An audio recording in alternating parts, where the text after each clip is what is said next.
ఈ రాష్ట్రంలో రేవంత్ రెడ్డి గారు ముఖ్యమంత్రిగా ఉన్నారు. మన కలగుర్తు బిడ్డ, మన ఇప్పటి తిరిగిన మంచి స్నేహితులు, మనకు సోదరులు లాంటి వాడు. ఆయన ముఖ్యమంత్రి అయిన తర్వాత మేమందరం కూడా మరి వ్యతిరేకంగా ఉండడం అంత మంచి పద్ధతి కాలేదు. ఎందుకంటే మనకు ఇంతకన్నా గొప్ప అవకాశం మనకు రాకపోవచ్చు భవిష్యత్తు.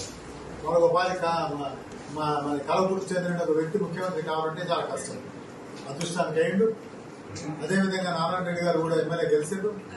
పక్కన వంశీకృష్ణ గారు ఉన్నారు, జూబెల్లి కృష్ణారావు గారు ఉన్నారు.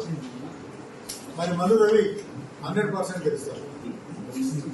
మరి అందుకే నేను మరి రేవంత్ రెడ్డి గారి నాయకత్వంలో మరి కాంగ్రెస్ పార్టీలో జైన్ కావాలని నిర్ణయిస్తాను. ఎందుకంటే మొదటి నుంచి కూడా నాకు ఇది సొంత పార్టీ. నాకు ఆనాటి పరిస్థితులను బట్టి నేను తీసుకోవడం జరిగింది. ఈరోజు మళ్ళీ నారాయణ రెడ్డి గారు మరి వంశీకృష్ణ గారు, అచ్చంపేట ఎమ్మెల్యే తీసుకుపోయినట్టు మల్లు రవి గారు, జూబెల్లి కృష్ణారావు అందరూ కూడా నన్ను ఆహ్వానించారు. చాలా సంతోషం. వారికి అందరికీ కృతజ్ఞతలు తెలుపుతున్నాను.